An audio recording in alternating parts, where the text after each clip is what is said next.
asking the church argument for me to personally take on lesson 5. Apparently, things have been misconstrued about how we are as a church. I know we use the term traditional Ahrimanism, but let's get into the development of what Ahriman is versus what the Christ is versus what the Satan Lucifer is. I want to make this clear. It's really quite a simple spectrum. It's a friggin' scale, okay? You have 3 ends of the scale, you have the pivoting point. Your pivoting point is the Christ, the ideal man, what people are supposed to be striving to, the good guy, man, no, okay? That's what the Christ is. That's what the problem is. This thing has been dead for centuries. This thing has been gone. People are praying to nothing. Then on the right hand of the Christ, you have the Satan Lucifer concept. Let me repeat that again. On the right hand of Christ, you have the Satan Lucifer concept. Meaning, anything that has to do with the duality, dealing with the concepts of Jesus, Satan, Shaitan, and on and on and on. Okay? This is your Luciferian aspect. These are your Luciferian powers that are roaming around this earth trying to entrample and encramp upon what Father Ahriman is doing as an antithesis, not only to the Christ, but to the Lucifer Satan as well. Both are the enemy of Ahriman.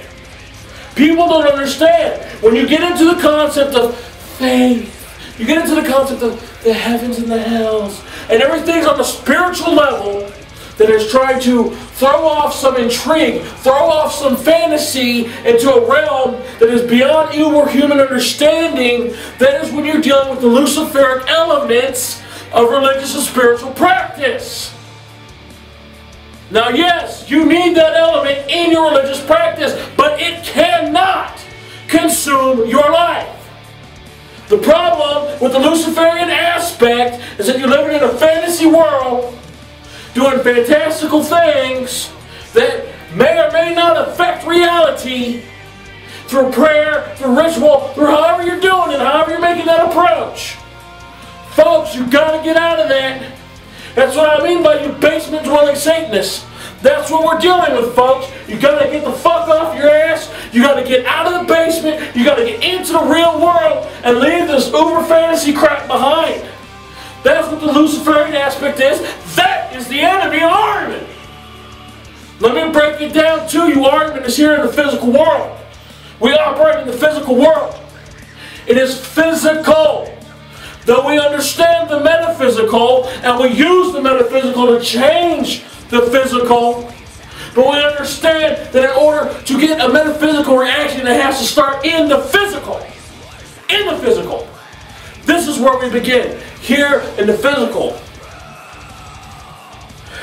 The whole concept of the devil being the adversary, being the rebel, being against the Christ, and this modern concept that has been incubated by the Satanists, the Luciferians, all that garbage. It's just been incubated, which is nothing more than a reverse form of Christianity, which is still the Luciferic powers running this world. The Luciferic powers have been running this world for almost 4,000 years at this point. It is time for the dominance of the physical world to take back over. People want to know, well, what is the difference? What's going on? Actual, physical, scientific fact, education.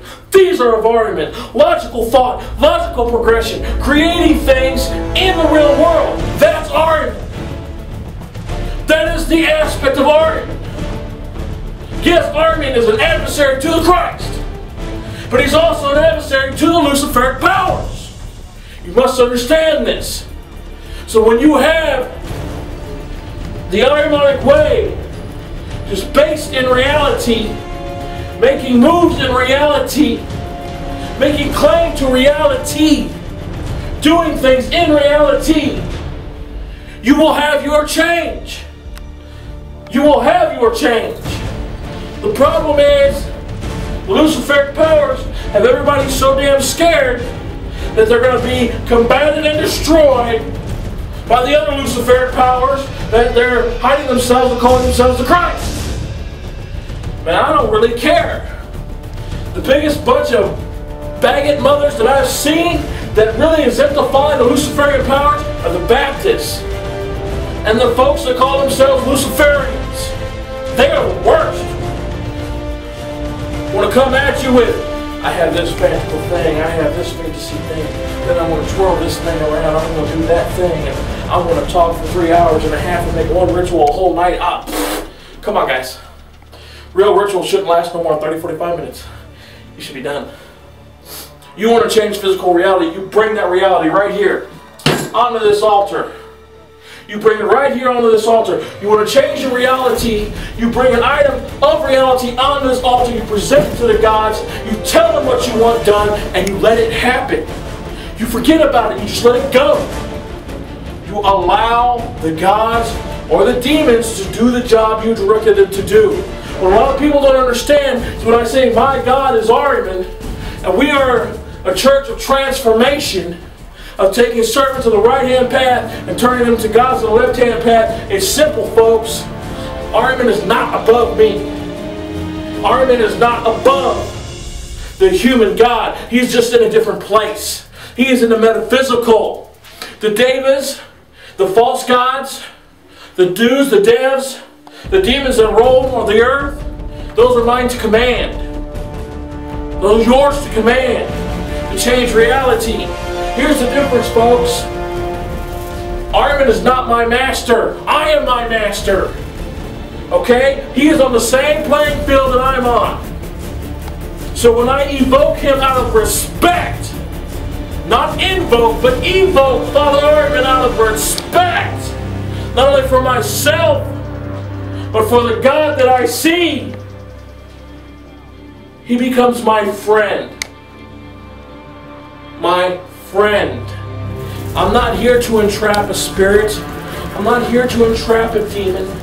I'm not here to entrap a God and torture them and force them into doing what I want them to do. I don't do that.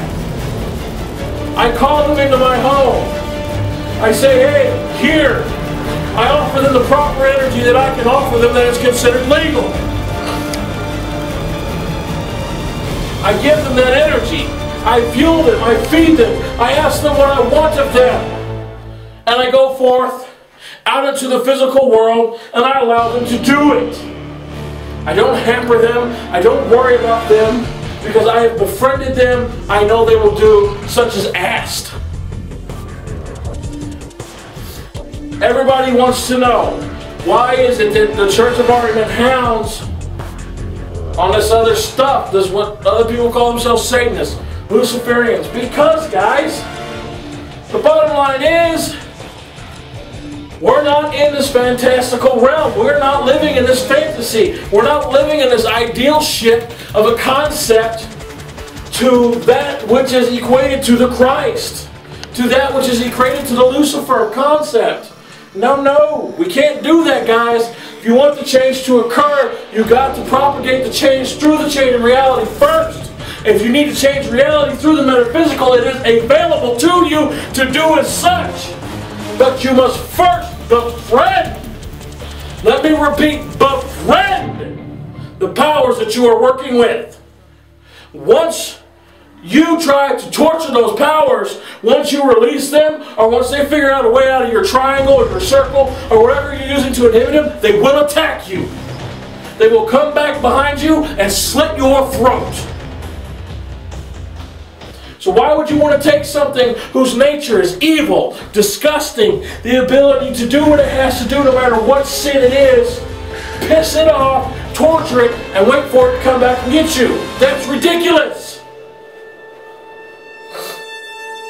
Befriend the powers that you are working with. Know the powers that you are working with reside not only in the physical but in the metaphysical. They reside in both. And they are connected with the collective consciousness of all living beings, or dead beings, or however you want to look at it. Everything, living or dead, if it has matter that is still in conjunction, still has a form of subconsciousness. The subconscious stays. It never dies. The soul, if you will, the piece of you that is part of the universe, resides in a living being. Once the being has died, it moves on in an energy field in whichever way it needs to go. Now, whoever says which way it goes, to me, and when you look at the Zoroaster prophet, he states every man must decide. Order or chaos. Which way you're going to go, order or chaos. You make that conscious decision, that puts the reflection on your soul of which way you're going to go. Ladies and gentlemen, that's the crux of it. The missing problem and the missing piece that I see throughout satanic magic, that I see throughout pagan magic, that I see just throughout magic, period, is the fact that they leave out the soul. You all claim to have read the Jewish text, the Kabbalah, the Tree of Life, and such, and going on and through it, I don't even name all these texts, that there is a soul, but what you guys don't incorporate and don't understand is that there is a three-way section when you get into the Eastern philosophy: the mind, the body, and the soul. Y'all understand using the mind and the body in magic, but you forget about the soul. You know, you need to also look into the fact that each human being is a miniature encapsulation of the universe. In other words, we are nothing more than a miniature universe, all of us. Therefore, we can tap in to all the universal powers if we allow it to happen. And that tapping comes through the soul. The soul, the subconscious, the most powerful thing in the world, that is your spirit. The subconscious is your spirit. When you align your subconscious with your soul and move your body and connect the three, you become a conduit to bring about the energies of the universe through the entities that you have befriended to make the metaphysical change occur. I don't care what path you do this on. I don't care if you do it on the left-hand path. I don't care if you do it on the right-hand path. I don't care if you're Wiccan, Pagan, Satanist, Luciferian, Ahrimanist. I don't care what kind of magic you practice. Thelma, OTO, whatever. A martial arts path, it doesn't matter to me. What you have to understand, and in order to create this concept of magic and to create these changes, you have to connect all three together. When I get into my books and I discuss, there's the human consciousness. There is the subconscious, which is connected into the collective conscience, which is everything combined, living and dead, that still has matter and is still working. This is how, this is how we're all interconnected. This is the fabric, this is the weave, if you will, into how we can make things occur. Another term for it is known as the aether, if that helps draw an understanding of what I'm talking about. When you get into the quantum physics aspects, it's the fabric. This is how everything is interconnected. And the stronger the connection you have to a target, such as blood, semen, clothing, hair, nails, teeth, and then if it's not, the target is not a living target, it's a conceptual target, then you get the symbol of the thing that represents the most, be it a crucifix, be it a goat, be it a Baphomet, whatever that heavy structural symbol is, and you want to attack that type of structure, you got to use that symbol, and you got to attack that symbol, or you got to attack that piece of that person, so that you have an interconnection within the wove, and you have a stronger, powerful connection. I talk about a fourth layer, and that's when I talk about the blessing of the deity, the energy exchange of the deity. This is where the soul comes in, guys. You have, if you want it done, you want it blessed, you want your deity, your chosen deity, mine being Ahriman, to move about and do what it is I wish to have done, I evocate him. I ask him into my home. I ask him into my heart. I ask him into my mind. My soul is connected to him.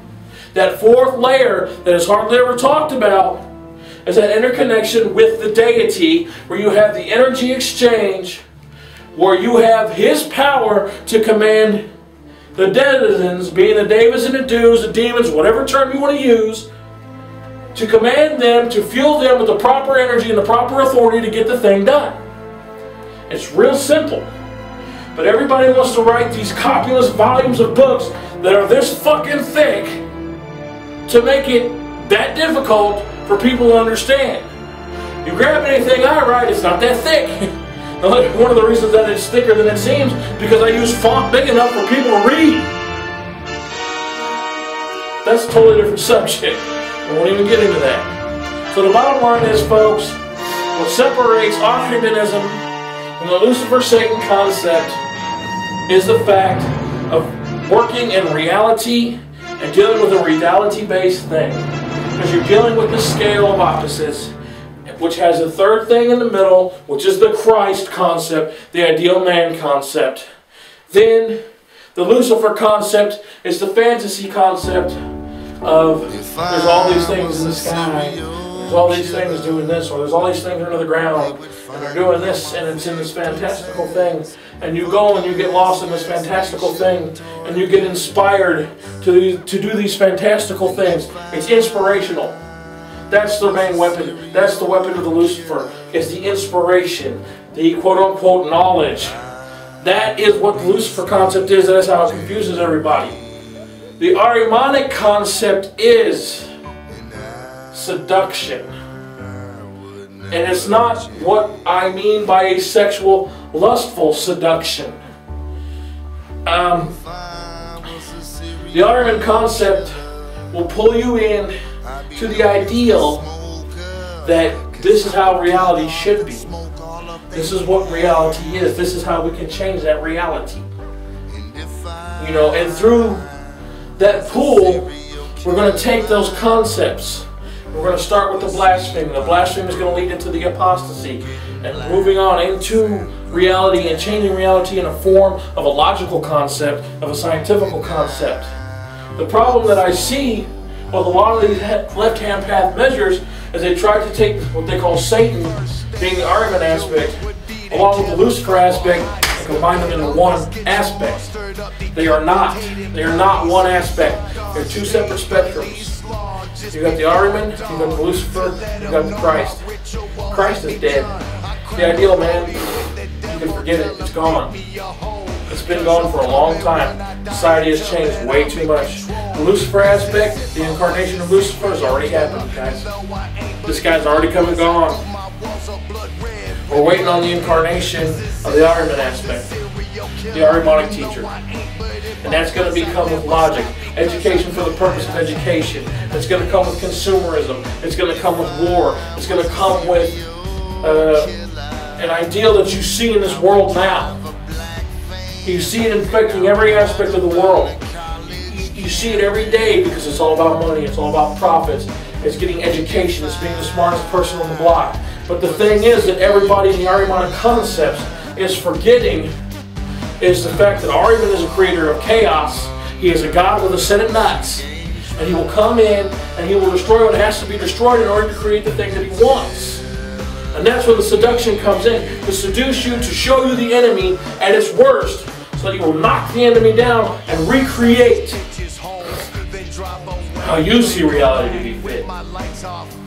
That is, to me, the separation. You can go with the Lucifer path. It's all going to be, well, this is what we should have. This is how it should be. And wouldn't it be magical and awesome if it was this way? Whatever. Hang out in your basement. Dream of a world that could be. Or join us in a world that can be. Because our God is a God that will not fill your head with stupid, fantastical dreams that have nothing to do with nothing, but bring you into reality and show you a way of changing reality and creating it the way you see fit. Please listen to my words when I say my prayers, when I make my rituals. I do not speak in riddles. I do not speak in tongues. Please do not try to read between the lines. What I say is what I mean. Folks, I cannot impress that enough. when I write things on my website, when I say them in my ritual, when I say them on these videos, don't read into it. There's nothing to read into. I say what I mean. I am blunt, straight, and to the point. I'm not going to play games. I don't have time for it. So the bottom line is, the Church of Ahriman is quote-unquote evil by societal standards because we don't give in to this Judeo-Christian ideal of what the Christ is supposed to be. We never will. We will not bow down to that. But at the same time, the Church of Ahriman is not evil in a way that it's going to go out and hurt people. It's going to go out and rape people. We're not going to kill animals. We're not going to do bloodletting, even though that there's a purpose to a bloodletting ritual. There's too many technological advances for one to even begin to think of doing a bloodletting ritual, because you can still get the bioadrenal energy that you need through certain practices and through certain pieces of technology to get that response that you need in order to get the energy out there to feed the gods that they need in order to get the thing done. So whoever comes up with this concept of the Church of Ahriman to sacrificing animals, get that shit out of your head. We don't sacrifice animals. I have no need to sacrifice animals. If you've seen my rituals, you see what's going on. You see that there's a pentagonal mirror form. You see that there's strobe lights going. You see, what you don't see is that we use a positive ion generator. And there's other effects going on in the ritual that allow the mind to become completely open to what the fact is going on. And we're getting that biomechanical energy release through all the different effects that we have. I have no need to kill an animal, to kill another human being, or anything else to get the effect I need magically when I have technology to do what I need to do. So come on, guys, get your head out of your butt for half a second, look at what I'm doing, read up on what the purpose of 5 mirrors is, what the purpose of the strobe lights is, why you would use the concept of a thunder crash in a ritual, why you would use high pulse in a ritual. Do your reading. Do your study. We are not evil in the Christian sense when it comes to the fact that we go around pillaging and raping. We don't do that shit. Don't need to. It's not necessary. It's not. You know, I have a lot of friends that are in different magical ways, and I'm sure I've agitated some. I'm sure I've vindicated others. And I'm sure I've confused a whole lot of you with this speech. And I'm going to be quite frank, I don't give a shit. That's all there is to it. I've already pissed off my friends in the traditional satanic world. Man, guys, get over it. I'm not going to promote this concept of doing these dastardly things and then hiding in a damn shadow. Ain't going to happen. Everything I do is going to be in the light. Everything I do, I'm going to be honest with it. I'm going to come forward with it. I'm not hiding anything. I don't need to. There's too many other things going on that I got going on that I don't need to hide anything. All you got to do is ask. I'm just that simple. So what it all boils down to, and I'm going to close this out and I'm going to make this very simple. We are different from the satanic world. We are different from the satanic community, the Luciferian concept, the Christ concept. We don't live in either realm. We live in the realm of the Ahrimanic concept, which is a reality-based concept, understanding that there is times when sin must be created to get the effective goal accomplished. Whatever that goal may be. But you must set that goal, and you must go for that goal, and it is up to your morality on how far you're going to push yourself to attain that goal. But